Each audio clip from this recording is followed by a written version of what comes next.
Hello, everyone. Today is Friday, March 10th, 2023. My name is Evan. Welcome back to another edition of Stock Market Weekly, episode 674, presented by the Trade Risk, where it is our job to break down the most important trends, price action, and noteworthy moves across financial markets. And there are a lot of noteworthy moves this week. So we're going to jump right into it here with the headlines. Big story, of course, this week. If the Fed wasn't enough in inflation and a hawkish Fed set to fight inflation wasn't enough to deal with, well, we've got two financial institutions that went under this week. We had Silvergate and Silicon Valley banks that both closed doors this week. Silvergate first on Wednesday announcing that they were liquidating the remaining assets, holdings, whatever that looks like.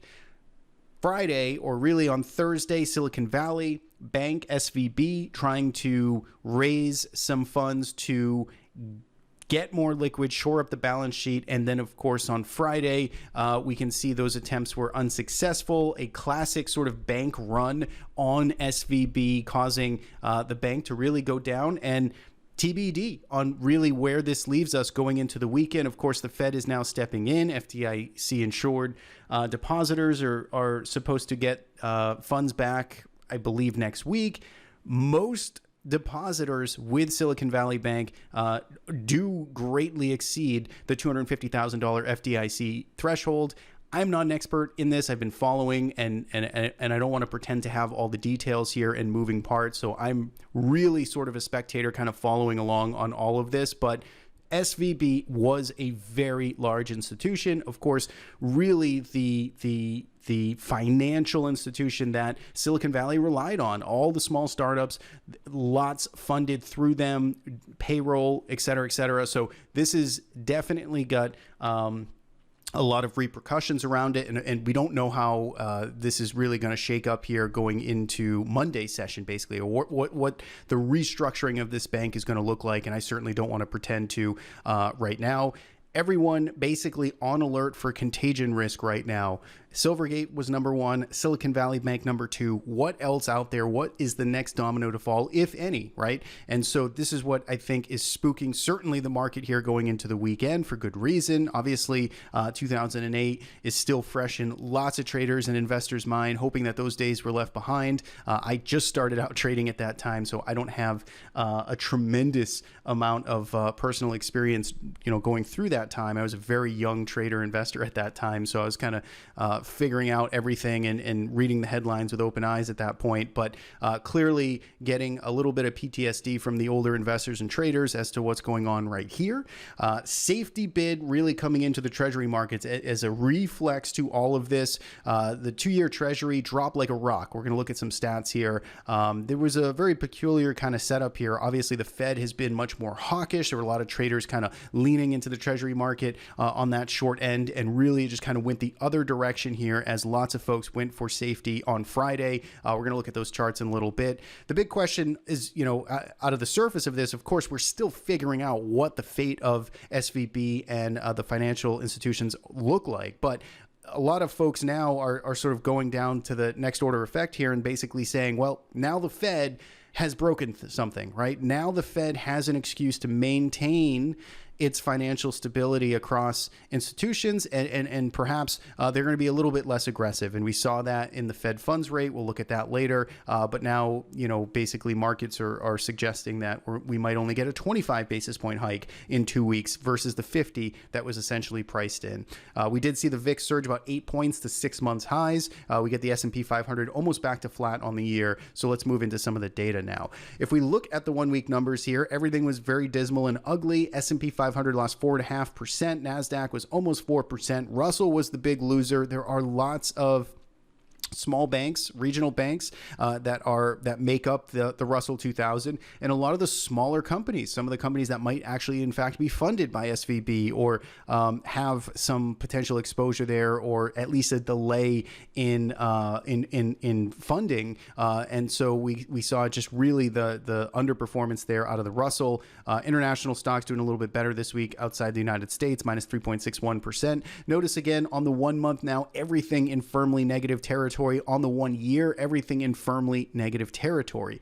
Now, if we do look at those trends, so if we look at short-term trend, everything's declining. If we look at the medium term, we technically do still have a rising 50 SMA here. Again, we're using this as a very simplistic measure of a medium-term trend. So we do have rising, 3 months basically in markets right now. It's going to get close here, and this is certainly going to be jeopardized next week, depending on follow-up action. But technically, we have that long-term trends all still declining. Now, the volatility environment was totally abysmal this week, so we just saw a total surge to the upside here. So the VIX going out this week in the mid-20s, so almost 25. That was a 6 point, I think it was a little bit higher than that, but 6-7 point change compared to last week, going out into the teens. So really kind of busting up into the top end of that range. We're going to look at these charts in part 2. And really, when you look at it now, you got the Nasdaq and Russell, everything basically in the mid to upper 20s right here. So getting very fearful out there, getting very quick to put on that protection as markets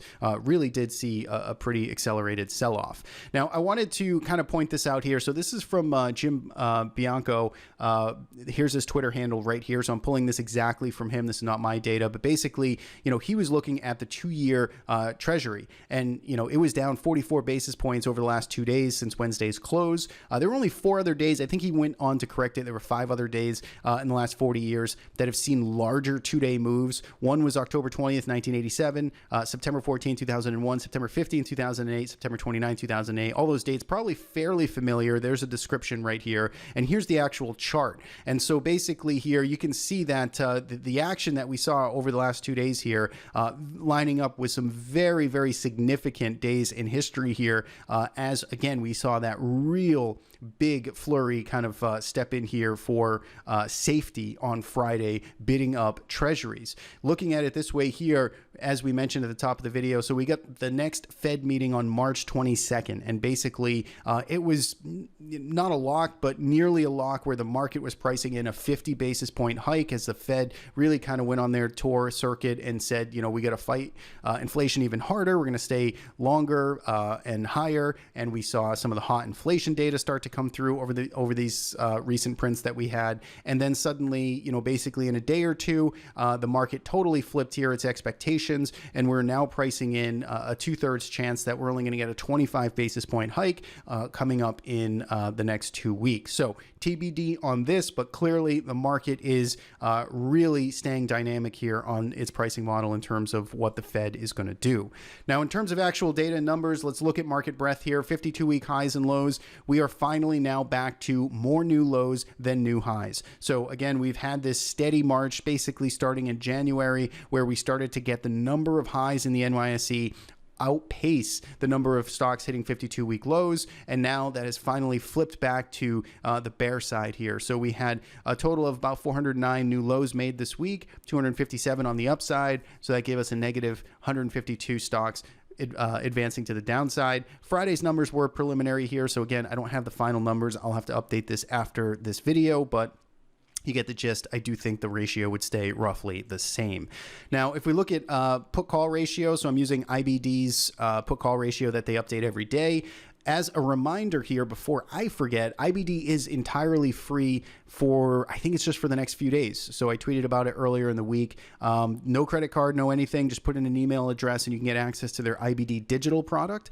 So check the link in the description. It's a longer link, so I'm going to put it in the description of this video, and you can get access for the next, I guess, 3 days for free at this point, or I guess it depends when you watch this. But anyway, one of the things that they update in this subscription, in their digital subscription, is the put call ratio. You can see it's at 1.13. It's basically the highest that we've seen it now going back a couple of months. We had that big spike in December briefly, but really, when you kind of shrug that out, we're at the fearful line. And again, this data might be a little bit delayed. So again, this would likely update after in a few more hours. But clearly you can see with the VIX spike, you're getting a lot of folks going out there buying protection, getting that downside insurance before, throughout all this unknown. And so you're definitely getting some fearful moves out there in markets. Now, across sector performance, you can see everything was in the red this week. If you look on the downside first, financials, right? No surprise, 8.5%. That's a huge move for financials on a 1 week basis. Materials and real estate, not a whole lot better, frankly, but 7.5% and 7% for those three sectors respectively. On the upside, everything again negative here, but you tried to get some standout holdout here in consumer staples and utilities, and technology, as a matter of fact, 3% was at the top of the list here, but still 1 month numbers, all the sectors in the red. 1 year numbers, almost every single sector back in the red. Now, Treasury yields, we don't have the short end. We're going to look at the short end a little bit later, but basically if we look at the 5, 10, and 30 year, you can see improvements here, green. In other words, the yields dropped this week and they were rising really fast, and we saw that abrupt turnaround Thursday and Friday, again, after, you know, all of the events that we've already talked about here. So the 10-year yield back down into about 3.69 as it was just knocking on the 4% door. So a very, very quick turnaround here in Treasury yields. Finally, here as we get to the end, dollar and commodities. So you can see gold was up this week, almost 1%. Dollar index did manage to close up this week, but it did give back a lot on Friday. I guess it maybe stabilized a little bit, but still managed to kind of eke out a green reading here. The dollar's been very strong as of the past 4 or so weeks. Agriculture, copper, silver, crude oil, Bitcoin hit hard. Natural gas also rolling back over, all in the red here to finish out the week. Now, last here, before we jump into the charts, our current positioning. So our two trading systems, Merlin, Lamerick. Merlin is our medium-term swing trading system, and it still has some good amount of exposure, and there's no two ways to say it, is basically it got hit this week. I mean, it was long stocks, mostly in healthcare and mostly in some of the more defensive areas or maybe lower beta areas, but it still suffered some losses in its holdings. Regardless, you know, it is taking some stop losses. It did have a couple of profit targets at least, but it is still maintaining about a 76% exposure to this market. Remember, Merlin's a little bit longer term. It's trying to look beyond. It does like to build up some of that exposure into fear, and we'll see how this reacts going forward. Our short-term trading system really nailed it this week. It basically exited all of its longs Monday, and I think it was one left on Tuesday, which were basically kind of the high points for its exits. And Wednesday, Thursday, Friday, no long exposure, didn't bite on any signals, so really did manage to eke out some gains this week. That's why I am a big fan of diversification through trading systems. So I allocate to both trading systems personally. They get an even split, a rebalance when one starts to get out of line. But basically, if you've got one trading system that is taking some lumps, you get another trading system that is hopefully not. One zigs, one zags. And again, the harmony between both of them is the ideal. So net exposure across the index here, 37%, 70% in cash. We've got $1 trials. Check it out if you're interested. Short-term system, medium-term swing trading system, all after the close. Takes about five minutes or so per day. So that is it for me. We'll be back here in part 2 in just a second. All right, we are back. We've got TC 2000 open. We're looking at the S&P 500. This is the cash settled market, and we're looking at a daily time frame. So this is the roadmap we've been using here with all of our key levels that we've been looking at over the course of this bear market, this sideways range, this chop. And this week you could see was just a total kind of sell relentlessly every day for the most part. We had a slight pause in here on Wednesday, but basically, you know, we came in on, well, let me dial it back. If you recall, even from last week, right, we had this nice turnaround. We had this nice bounce last week right in here, right, you know, a little bit in front of the Fed data that we had, or some of the inflation data that we were going to have, and Jerome Powell testifying in front of Congress. So we had this nice little Thursday turnaround, Friday follow-through session going into the weekend. Bulls feeling pretty good as they reclaim some of these minor support levels. We talked about that briefly last week. I know I was on the road, only did a small shorthand video. But basically this week, you know, we essentially failed to push higher here on Monday. In fact, we got all the way back up to this key big 4,100 level, right? This was the big area we wanted to see markets stay above to get back above, and you can see we didn't even get into that range, but we got close until we sold off and then closed the session on the lows, got a nice inverted hammer there. We found follow through, aggressive follow through, nice little evening star for you candlestick pattern fans.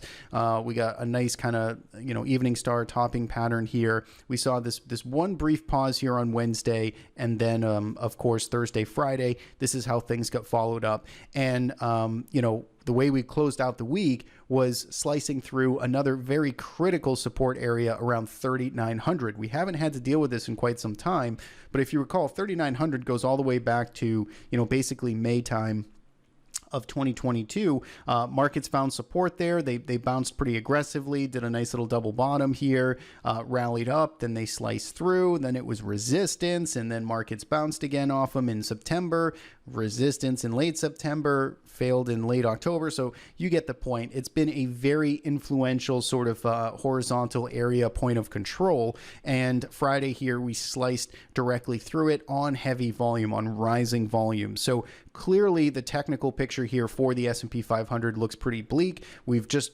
sliced through 3,900. And really, when we look back here, yes, we do have, maybe I should start to add another little minor level here. Technically it's on here, but this, small zone around 3780 or so. This is where we found some support, that real tight sort of holiday trading that we had last year, right in here. So I wouldn't be surprised to see the markets testing this quickly unless we get some magic bullet resolve out of all of this financial mess and the Fed just says, we're done and so to speak. But that seems very unlikely that we'll get that by Monday, but hey, anything's possible. It seems likely we're going to come down here to test this. There's not a whole lot. If we get through this, if we start breaking through 3,800, then really, new lows probably come pretty darn fast. Again, nothing happens in a straight line. We just sold off in a straight line. So there's going to be some bounces. There's going to be volatility, especially if the VIX is trading in the north of 25. Expect a lot more range to come out of this market. It's just like we had back in the earlier, periods of the bear market. So keep your risk in check. Markets have definitely changed character over the past week or so. We've got new catalysts, new urgency on deck. So I don't want to, incite fearfulness, but it is a time to just, again, be very diligent here. Experienced traders, they're going to be, a lot more opportunity perhaps for the younger traders, the newer traders. This is just a time to, sit on your hands a little bit more and, take notes, because it is going to be a tricky environment here. But, below 3,900, again, I don't think anything good happens. If the market can, aggressively rebound, if we just got a total, reversal here back over 3,900, then sure, maybe we get some oversold bounce we can play for a trade. But right now, things are oversold. But again, I don't like the structure whatsoever. And again, you can see here, we are poking below the lower Bollinger Band. So for the active traders, tactical traders that can manage risk and have traded through, these high volatility times, there's opportunity. But generally speaking, I'd say caution is advised. If we take a look at the Nasdaq 100, for instance, you can see again this 293 zone, right? This has been our zone, 293, 294 area. Talked about it last week. We again have that same pattern where Thursday, Friday, we saw that nice pop back over this area, gave us a little bit of tactical hope, and then we basically sold off all week and closed, at new recent lows here relative to the lows from early March. So for the Qs, as long as we're staying below 294 or so, I got to, be very, very cautious, short bias, or just downright avoid.